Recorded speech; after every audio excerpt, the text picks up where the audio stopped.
Alright guys, welcome back to class. I think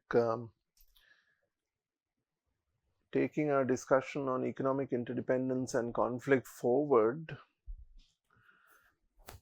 we sort of understood the conceptualization of economic interdependence as being distinct between um, a sensitivity impact that can be felt in the relationship between states and a vulnerability impact that can be felt, which of course carries an element of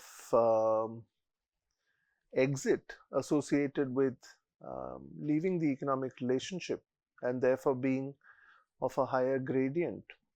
We had also looked at metrics that help us measure interdependence, and we had seen that scholars often choose between three options. The measure of openness, which allows us to look at the ratio between trade to total economic output, giving us an outright idea about how much dependent a country is on trade compared to its overall economic size. We also discussed the vulnerability measure, which basically looked at the proportion of imports or exports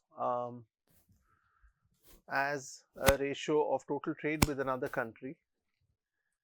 Um, my imports from a particular country as a ratio of my total trade with that country would give me a better sense of the asymmetry involved in that relationship.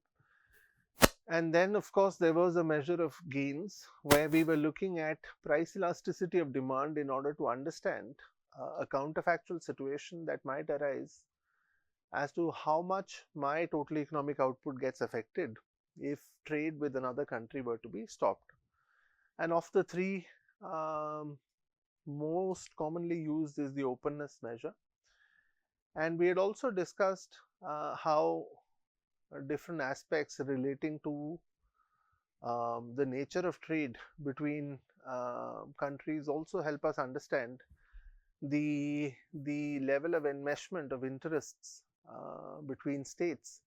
So if you are looking at a trade relationship involving highly inelastic demand for products, it means that you tend to be dependent on that particular country. Inelasticity basically implying that the percentage change in quantity to the percentage change in price doesn't change much. The percentage change in quantity demanded. So even if somebody were to hike the price of oil, or you can think of other commodities which would be essential.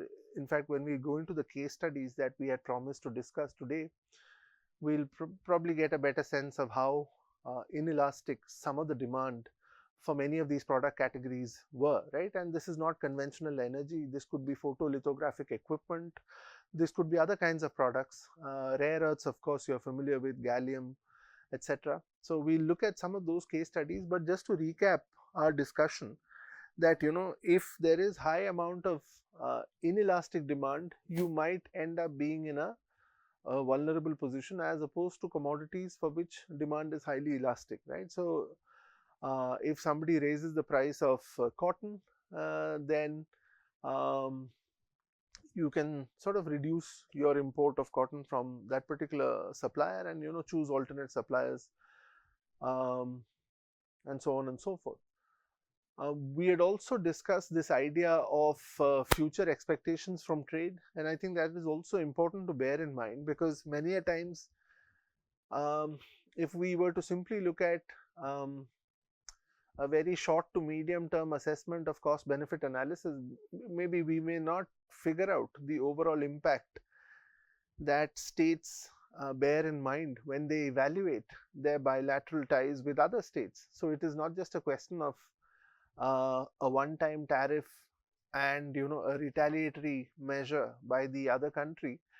It might be a longer term assessment that both countries have, right? Whether it is the US and China. So it may not be just a one time kind of a contestation that revolves around tariff wars, but it might be an expectation that in terms of future gains, there is a lot of gains to be made, right?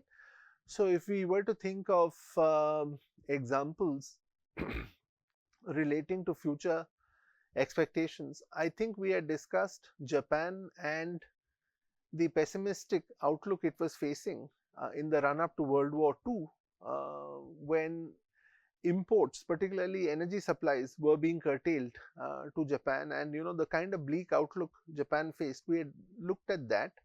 In terms of future expectations, if you wanted a positive example, then one could think of the contestation between US and China in the late 1980s. 1989 was an important year for the reason that you had the Tiananmen Square massacre in 1989 due to domestic protests that were happening in Beijing.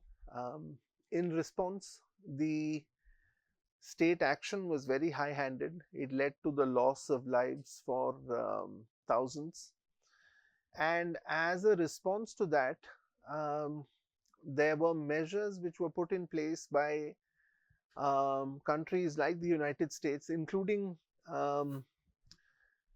sanctions which were called as the Wassenaar sanctions. So the purpose of the Wassenaar sanctions was to restrict the export of dual-use technologies to China. Now, it is fairly clear that if you strictly enforce such a sanction, that you will not export dual-use technologies to China, then you can imagine for yourselves that from 1989 till today, China would not have been the #1 electronics manufacturer in the world, right? So it is not possible that the sanctions were strictly implemented in letter and spirit, right? So somewhere the point that I'm making is that, especially when you have business interests, especially when you have maybe an outlook in some of the countries that it may not be a good idea to completely cut off China from your list of trading partners, and to sanction them to such an extent that the economic partnership is no longer viable. Possibly that is the reason why there were ways and means of dealing with these sanctions, and despite that you go on to become, in the first instance, maybe a big exporter of low value added, low tech electronic products, and then eventually you become an exporter of high value added, high tech products. And all of this cannot happen if you are dealing with a blanket sanction that proscribes the export of dual use technologies to you. So somewhere you can understand that in terms of future expectations, businesses had their own interests in terms of developing the relationship with China. It's fairly understandable. Businesses might have felt that the late 1980s, early 1990s, with the end of the Cold War, you do not want to alienate a potentially extremely large market, not just by virtue of population, but by virtue of the fact that they were opening up at that particular point in time. They were better integrating into the rest of the world. So possibly those were the motivations that allowed the relationship between the US and China to take off in a manner which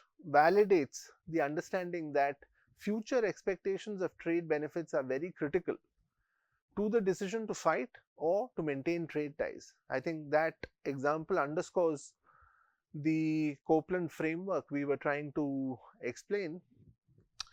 In terms of some of the other case studies wherein we can assess the levels of sensitivity that were visible, the levels of vulnerability that were visible in these relations by looking at what happened in each instance, by looking at how the particular dispute or the particular contestation was brought to an end. I think with that we can get a better sense of the level of sensitivity or vulnerability that was involved. So if you look at the first example, goes back to 2010, basically about fishing expeditions that were happening in the vicinity of the Senkaku Islands, or as China calls it, the Tiaoyuthai Islands. In this particular instance, apparently there was the Japanese Coast Guard vessel against which the Chinese fishing vessel rammed, and possibly that led to the arrest of the Chinese fishermen. And in most instances, previous to this, they would normally, after a warning, release the fishermen. But in this particular instance, I think they went a step further by applying domestic Japanese law, and in retaliation, the Chinese closed off the tap, as it were, of exports of rare earth minerals, which were very integral, particularly to the Japanese automobile industry at that time. I think it has to do with the manufacturing of some magnets which are used in the automobile sector. And after a while, the fact that both began to feel the pressure, in the sense that the domestic environment in China around the arrest of a Japanese fisherman and the consequent measure of stopping the export of rare earth minerals to Japan eventually led Japanese auto manufacturers to pressure their foreign ministry and their government in order to go easy on that particular dispute, and eventually the Chinese fisherman was released, right? In terms of our frameworks, explanatory frameworks, it is evident that even if the value of the export might have been lower than many of the other commodities that China would have been exporting, the fact is that the Japanese depended on 90% of their import of rare earths from China, right, until that point.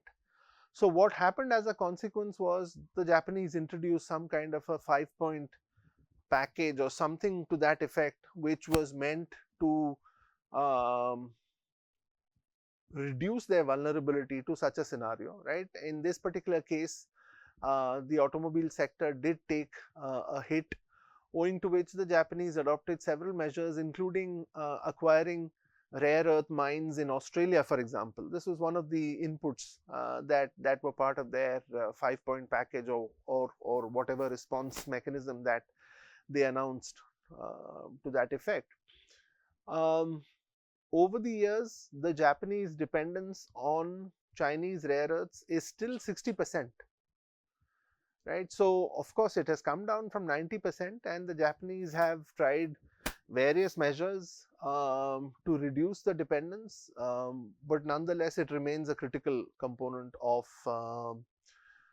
manufacturing, right? But they've made a conscious effort to reduce the vulnerability. So, when we talk of these explanatory categories that we were trying to understand, it does seem to have a bearing on how bilateral ties shape as a result of maybe the market structure a country is faced with, maybe the asset specificity involved, right? In this particular case, this was not an asset that could easily be replaced. I mean, a certain kind of a magnet that is manufactured using rare earth minerals has to be manufactured that way, or at least till the time we step into alternate kind of technologies, you will have to sort of deal with the asset specificity involved.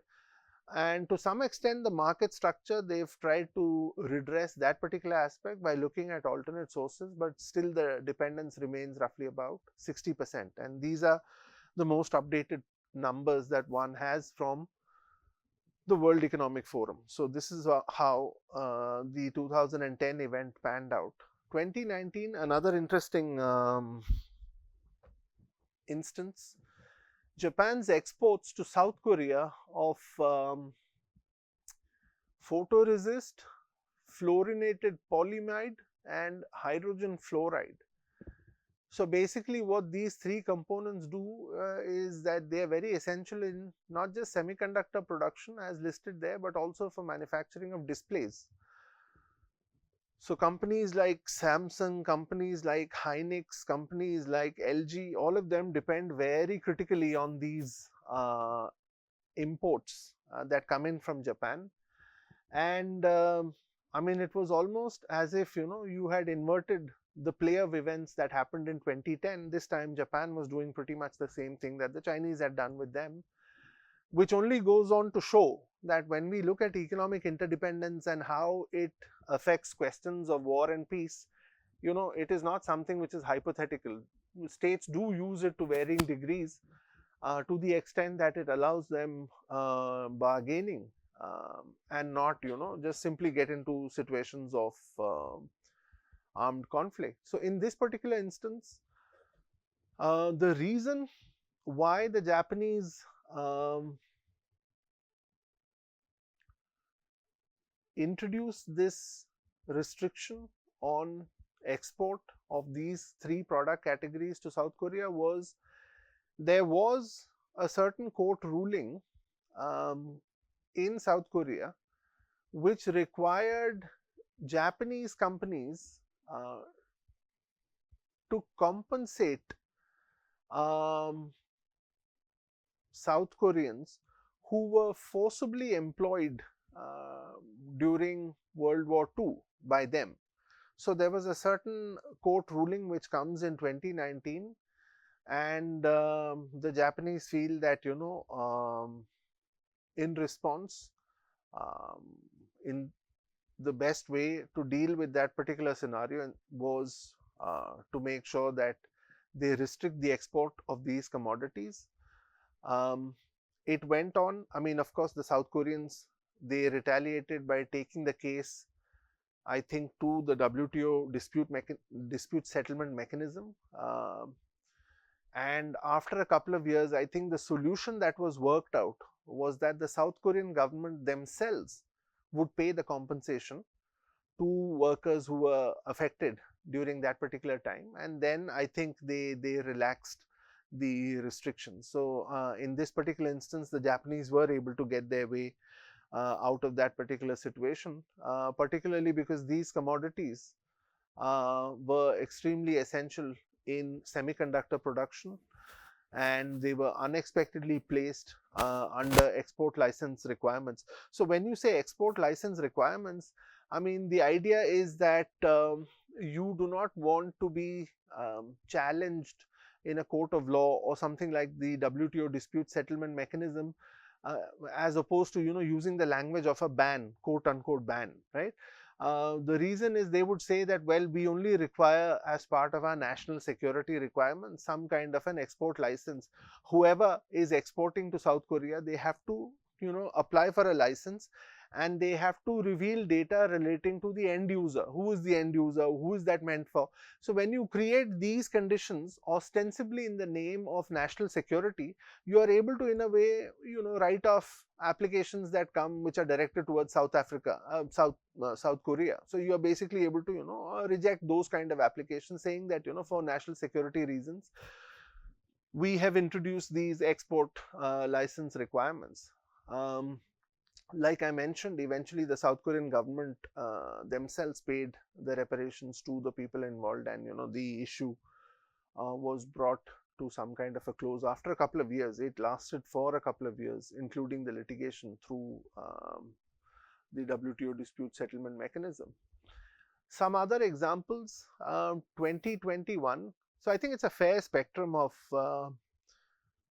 roughly a quarter of a century, right? At least 25 odd years, or at least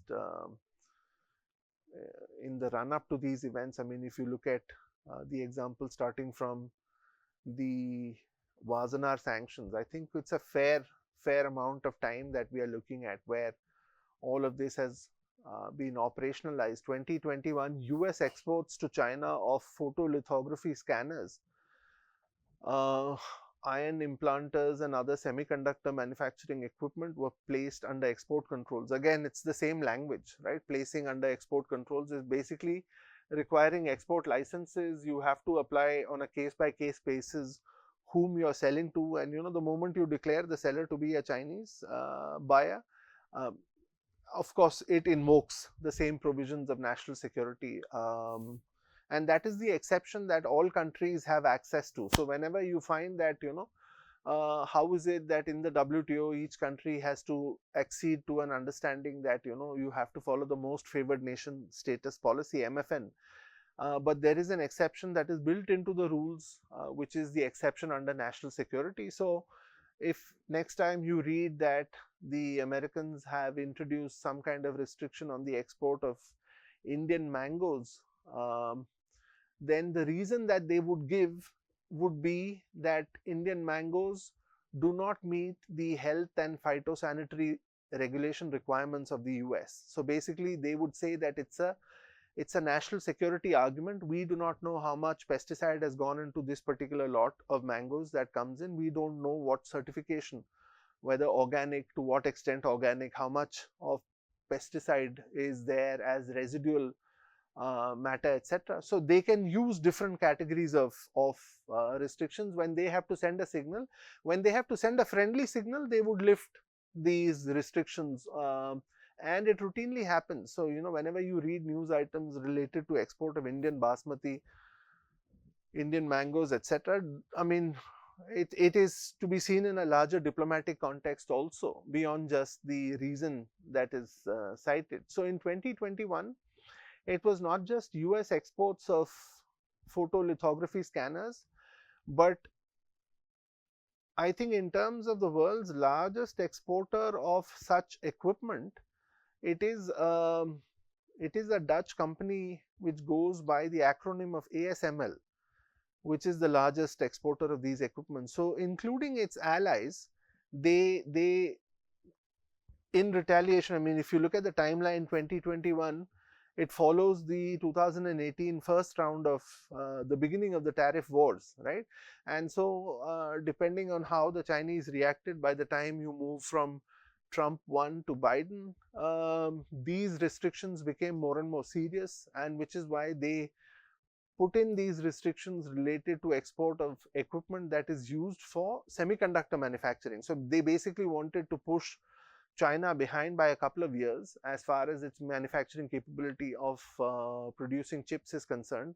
I think this is something which is ongoing. If you've been following the news, they want to keep that particular gap as far as manufacturing capability is concerned in terms of the smallest chips that can carry the largest amount of data is concerned. And they would want to retain that advantage in the US, or at least with their allies, including Taiwan and some of the other countries which are at the forefront of such manufacturing.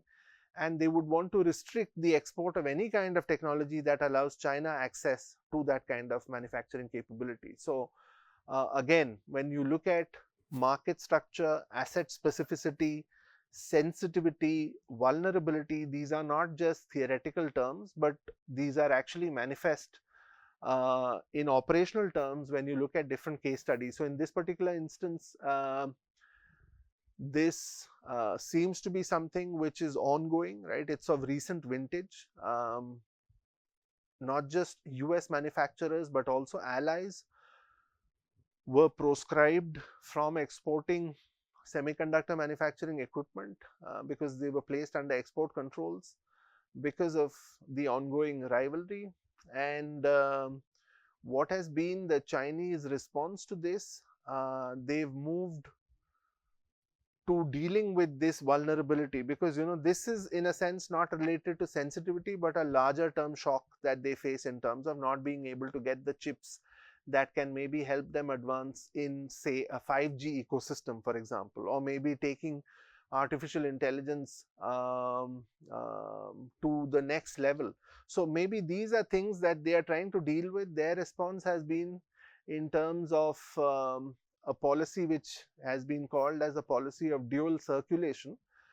So basically the policy of dual circulation announced by them tries to deal with this vulnerability by looking at two things. One is, if others are not buying your exports, try and sell it domestically.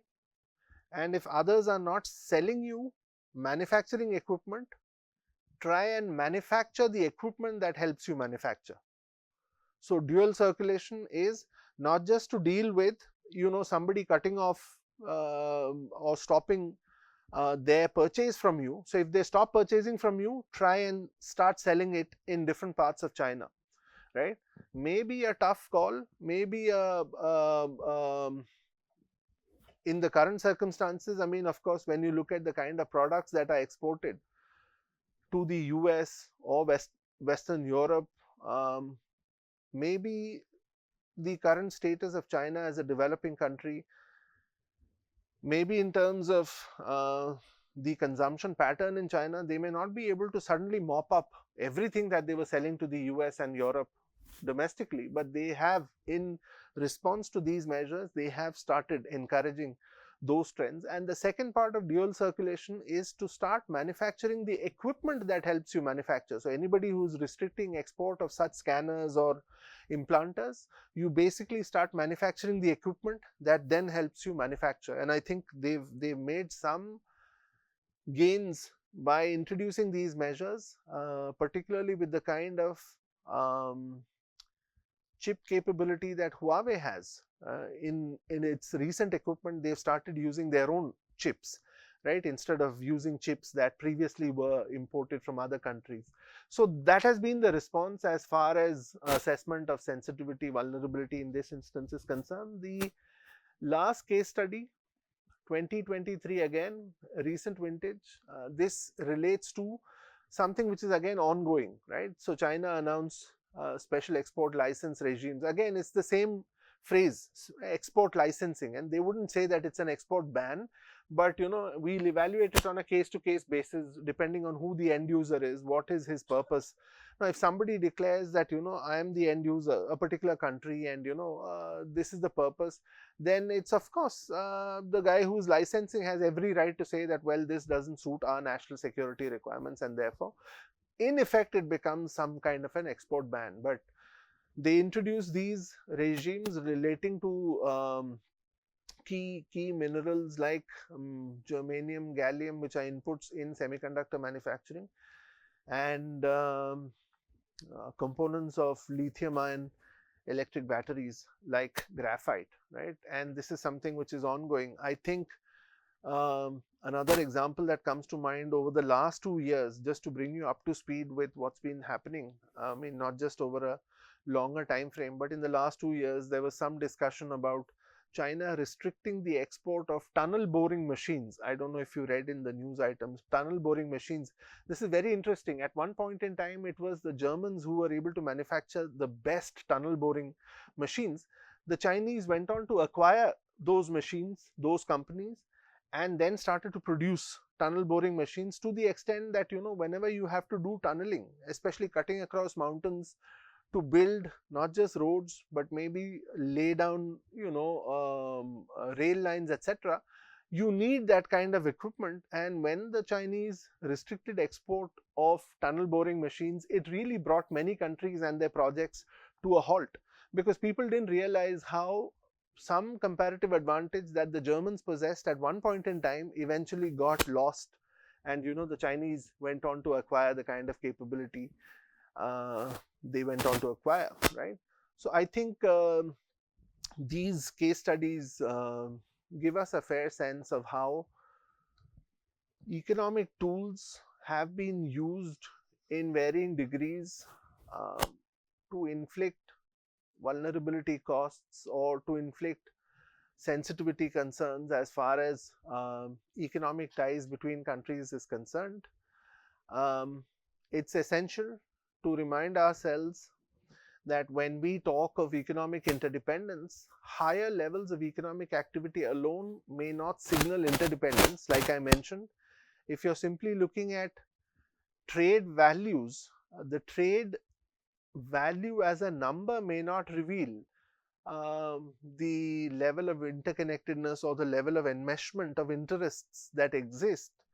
You may have a high trade value with country B, but that doesn't mean that your exit from that relationship is going to be very painful for you, as long as you have a market structure that is suited to alternate suppliers, and as long as you are dealing with asset specificity that allows you to deal with the conversion of existing resources and redeployment of existing resources to other alternate uses. If both parties are able to access new markets at home and abroad in the event of a disruption in trade, then it certainly implies that it's not high level of economic interdependence. It might be just routine economic interaction. On the other hand, low levels of economic activity may mask the existence of interdependence that is driven by monopoly or monopsony power, right? Again, we had mentioned that for certain product categories it doesn't have to be of a very high value in terms of your overall balance sheet. It may not be a big ticket item, but whatever is the item that might be indispensable for you in terms of your domestic manufacturing, etc., driven by the fact that you might be dealing with a monopoly seller, or driven by the fact that you might be just dependent on that limited set of buyers that you have for a particular commodity. Interdependence is again distinguished from interconnectedness because it involves mutual dependence between states. So I think it's important to again remind ourselves that that element of mutuality, that the trade relationship is important for both players, comes into the picture. If you look at why the Japanese, I mean, just to stress on that element of mutuality, why the Japanese eventually after a few years would have agreed to resuming the export of the kind of commodities that they had restricted following the 2019 ruling in South Korea. It might be that they themselves are very aware that in terms of the kind of demand that South Korea presents, there is no point in looking for other buyers, right? So if you're looking at buyers on the African continent, or if you're looking at buyers in the Middle East, maybe their capability to absorb your export is not the same as the South Koreans, in terms of their very intensive production models that actually depend on these materials. So I think there's an element of mutuality involved. Of course, the South Africans needed these commodities, but also in terms of buyers, I think the reason why these events go on to be resolved by reinstating normalcy in trade relations is because there is some amount of mutuality that works in favor of both parties. Interdependence distinguished from interconnectedness. If state A begins to trade with another state B and say it starts importing oil, then you have that initial interconnectedness emerging. If state A begins to rely on the imported oil as a source of primary energy to run its economy, then it develops some kind of dependency on state B. If the oil exporting state B becomes dependent on the resulting cash flow from the imports that country A has, or any other good or service that country A provides, then that level of mutual interdependence begins to emerge. I think when you evaluate circumstances phase-wise, you begin to see when relationships remain nominal and when they start moving into higher levels of interdependence. So on that note, I'll bring today's discussion to a close. More when we meet in the next class.